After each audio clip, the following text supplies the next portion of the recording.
வணக்கம் டிஎன்பிஎஸ்சி தேர்வர்களே. இது KR TNPSC. நம்ம மத்திய அரசு பாடத்திலேருந்து பார்ட் 3 வீடியோ பார்க்க போகிறோம். ஃபஸ்ட்டு ஒன், 1950ஆம் ஆண்டு இந்திய அரசியலமைப்பு சட்டம் நடைமுறைக்கு வந்தபோது உச்ச நீதிமன்றத்தில் ஒரு தலைமை நீதிபதி உட்பட எத்தனை நீதிபதிகள் இடம்பெற்றிருந்தனர்? 8. சரிங்களா? 1950ஆம் ஆண்டு இந்திய அரசியலமைப்பு சட்டம் நடைமுறைக்கு வந்தபோது உச்ச நீதிமன்றத்தில் ஒரு தலைமை நீதிபதி உட்பட எத்தனை நீதிபதிகள் இடம்பெற்றிருந்தனர்? ஆன்சர் 8. நம்பர் 2, உச்ச நீதிமன்ற நீதிபதி ஆவதற்கான தகுதிகள்.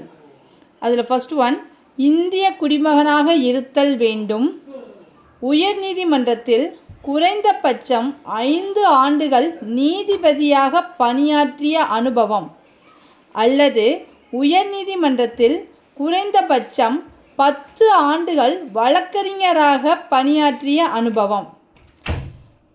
உச்ச நீதிமன்றத்தின் தலைமையிடம் புதுடெல்லி. நீதிபதியின் பதவிக்காலம் 65 வயது வரை. குடியரசுத் தலைவரால் நியமனம் செய்யப்படுதல். தகுதிகளை மறுபடியும் ரீட் பண்ணுறேன்.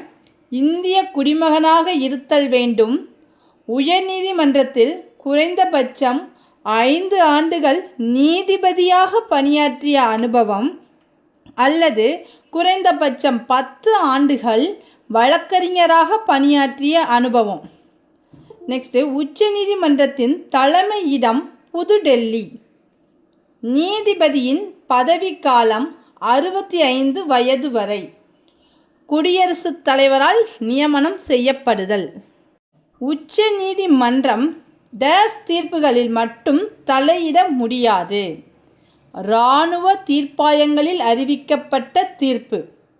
உச்ச நீதிமன்றம் டேஸ் தீர்ப்புகளில் மட்டும் தலையிட முடியாது. ஆன்சர், இராணுவ தீர்ப்பாயங்களில் அறிவிக்கப்பட்ட தீர்ப்பு. நம்பர் 4, இந்திய அரசியலமைப்பு சட்டத்தின் டேஸ் பிரிவின்படி ஒவ்வொரு மாநிலத்திலும் உயர்நீதிமன்றம் அமைக்கப்பட்டுள்ளது. ஆன்சர் 214. இந்திய அரசியலமைப்பு சட்டத்தின் டேஸ் பிரிவின்படி ஒவ்வொரு மாநிலத்திலும் உயர்நீதிமன்றம் அமைக்கப்பட்டுள்ளது. 214. நெக்ஸ்ட் நம்பர் 5, உயர்நீதிமன்றம் அடிப்படை உரிமைகளை செயல்படுத்தவோ அல்லது வேறு சில குறிப்பிட்ட நோக்கங்களுக்காகவோ நீதி பேராணை பிறப்பிக்க முடியும் என குறிப்பிடும் சரத்து 226. 226. உயர்நீதிமன்றம் அடிப்படை உரிமைகளை செயல்படுத்தவோ அல்லது வேறு சில காரணத்திற்காகவோ அல்லது குறிப்பிட்ட நோக்கங்களுக்காகவோ நீதி பேராணை பிறப்பிக்க முடியும் என குறிப்பிடும் சரத்து 226. நம்பர் 6, அரசியலமைப்பின் பாதுகாவலன் உச்ச நீதிமன்றம். அரசியலமைப்பின் பாதுகாவலன் உச்ச நீதிமன்றம். நிதி மசோதா டேஸ் அனுமதியின்றி வெளியிட முடியாது. குடியரசுத் தலைவருடைய அனுமதி இல்லாமல் நிதி மசோதா வெளியிட முடியாது. நிதி மசோதா டேஸ் அனுமதியின்றி வெளியிட முடியாது. குடியரசுத் தலைவர் அனுமதியின்றி வெளியிட முடியாது. நம்பர் 8, முப்படைகளின் தலைவர் குடியரசுத் தலைவர். முப்படைகளின் தலைவர் குடியரசுத் தலைவர். பண மசோதா பற்றி கூறும் சரத்து 110. பண மசோதா பற்றி கூறும் சரத்து 110. நேற்று இதே மாதிரி ஒரு 9 பார்த்தோம். பண மசோதா கீழவையில் மட்டுமே நிறைவேற்றப்பட முடியும். நம்பர் 10, குடியரசுத் தலைவர் உச்ச நீதிமன்றத்திடம் ஆலோசனை கேட்டலை பற்றி கூறும் சரத்து 143. குடியரசுத் தலைவருக்கு ஏதாவது ஒரு கேஸில் ஏதாவது ஒரு விஷயத்தில் ஆலோசனை கேட்கணும் அப்படின்னா அதுக்குரிய சரத்து 143. குடியரசுத் தலைவர் உச்ச நீதிமன்றத்திடம் ஆலோசனை கேட்டல் பற்றி கூறும் சரத்து 143. நம்பர் 11, சென்னை உயர்நீதிமன்றத்தின் மதுரை கிளை டேஸாம் ஆண்டு தொடங்கப்பட்டது? 2004. சென்னை உயர்நீதிமன்றத்தின் மதுரை கிளை டேஸாம் ஆண்டு தொடங்கப்பட்டது? 2004. நம்பர் 12. நாட்டின் நிதிக்கு முழு பொறுப்பானவர்? குடியரசுத் தலைவர். நாட்டின் நிதிக்கு முழு பொறுப்பானவர் குடியரசுத் தலைவர். நம்பர் 13. மத்திய பாதுகாப்பு படையின் தலைமை தளபதி என்ற அதிகாரத்தை குடியரசுத் தலைவருக்கு வழங்கும் சட்டப்பிரிவு? பிரிவு 53(2). மத்திய பாதுகாப்பு படையின் தலைமை தளபதி என்ற அதிகாரத்தை குடியரசுத் தலைவருக்கு வழங்கும் சட்டப்பிரிவு? பிரிவு 53(2). நம்பர் 14. குடியரசுத் தலைவர் எந்த நீதிமன்றத்திற்கும் பதிலளிக்க தேவையில்லை என கூறும் சரத்து 361(1). குடியரசுத் தலைவர் எந்த நீதிமன்றத்திற்கும் பதிலளிக்க தேவையில்லை என கூறும் சரத்து 361(1). நம்பர் 15. நீதித்துறையை அமைக்கும் பொறுப்பு மற்றும் இந்தியாவின் முதல் குடிமகன் குடியரசுத் தலைவர். நீதித்துறையை அமைக்கும் பொறுப்பு மற்றும் இந்தியாவின் முதல் குடிமகன் குடியரசுத் தலைவர். நம்பர் 16. குடியரசுத் தலைவர் பதவி நீக்கம் செய்தல் பற்றி. சரியா? குடியரசுத் தலைவர் பதவி நீக்கிறது என்னென்ன முறையெல்லாம் இருக்குன்னு பார்க்கலாம். அரசியலமைப்பை மீறிய குற்றத்திற்காக சரத்து 61 படி பதவி நீக்கம் செய்யலாம். அரசியலமைப்பின் மீறிய குற்றத்திற்காக சரத்து 61 படி பதவி நீக்கம் செய்யலாம். அது எப்படி செய்யணும்னா, இரு அவைகளிலும் வருகை புரிந்தவர்கள் 1/4 ஆதரவுடன் இரு அவைகளிலும் நிறைவேற்றுதல். சரிங்களா? நம்ம அந்த மசோதாவை என்ன செய்யணும்? இரு அவைகளிலும் வருகை புரிந்தவர்களில் 1/4 மெஜாரிட்டியில் ஒரு மைனாரிட்டி மட்டும் இருந்தால் மட்டும் போதும் அப்படின்னு சொல்கிறாங்க. 1/4 ஆதரவுடன் இரு அவைகளிலும், மேலவை கீழவை இரண்டிலுமே நிறைவேற்றணும். நெக்ஸ்ட்டு 17. அகில இந்திய பணியை உருவாக்கும் அதிகாரம் மாநிலங்களவை. 17. அகில இந்திய பணியை உருவாக்கும் அதிகாரம் மாநிலங்கள் அவை. நம்பர் 18. நாட்டின் இறுதி மேல்முறையீட்டு நீதிமன்றம் உச்ச நீதிமன்றம். நாட்டின் இறுதி மேல்முறையீட்டு நீதிமன்றம் உச்ச நீதிமன்றம்.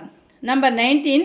மாநில சட்டமன்றங்கள் இயற்றும் சட்டம் அரசியலமைப்புக்கு முரணானது என அறிவிக்கும் அதிகாரம் உச்ச நீதிமன்றம். மாநில சட்டமன்றங்கள் இயற்றும் சட்டம் அரசியலமைப்புக்கு முரணானது என அறிவிக்கும் அதிகாரம் எதுக்கு இருக்குன்னா உச்ச நீதிமன்றம். நம்பர் 20. துணை குடியரசுத் தலைவர் தேர்தலை பற்றி கூறும் சரத்து 66(1). துணை குடியரசுத் தலைவர் தேர்தலை பற்றி கூறும் சரத்து 66(1).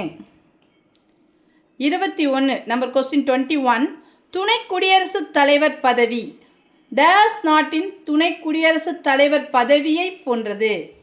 துணை குடியரசுத் தலைவர் பதவி டேஸ் நாட்டின் துணை குடியரசுத் தலைவர் பதவியை போன்றது. அமெரிக்கா. நம்பர் 22.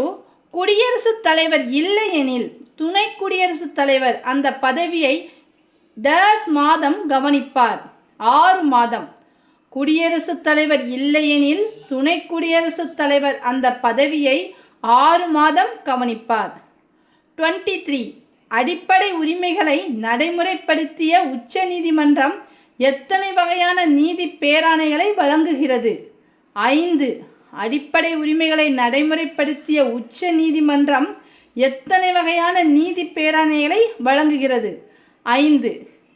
24. மாநிலங்கள் அவையில் சட்ட மசோதாவின் மீது நடைபெற்ற வாக்கெடுப்பு சமநிலையில் இருக்கும் பட்சத்தில் துணை குடியரசுத் தலைவர் பிரிவு 100 படி வாக்களிக்கலாம். இதனை முடிவு வாக்கு அல்லது கேஸ்டிங் ஓட் என்று அழைப்பர். அதாவது மாநிலங்களவையில் ஒரு சட்ட மசோதா நிறைவேற்றும் போது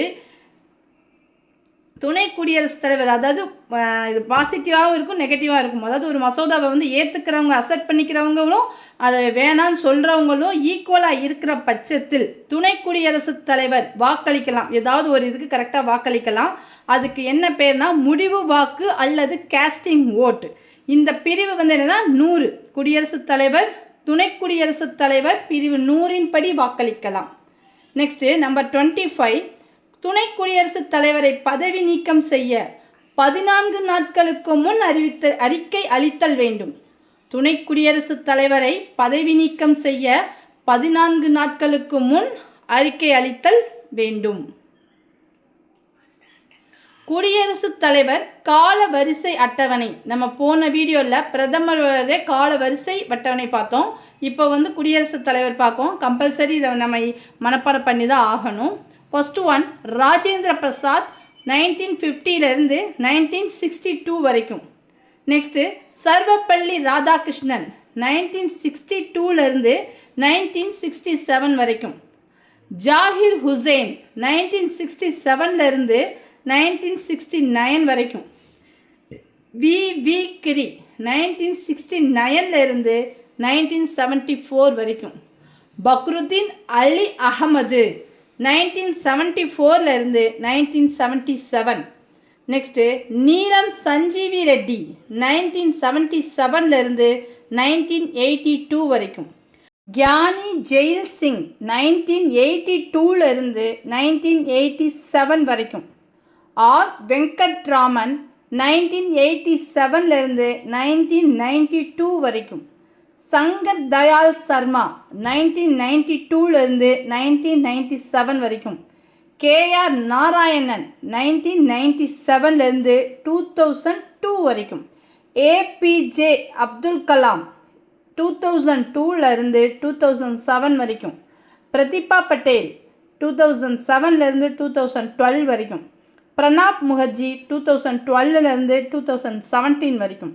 ராம்நாத் கோவிந்த் 2017 2021 இது வரைக்கும் தான் புக்கில் கொடுத்துருக்காங்க. இப்போ இருக்கிறது திரௌபதி முர்மு.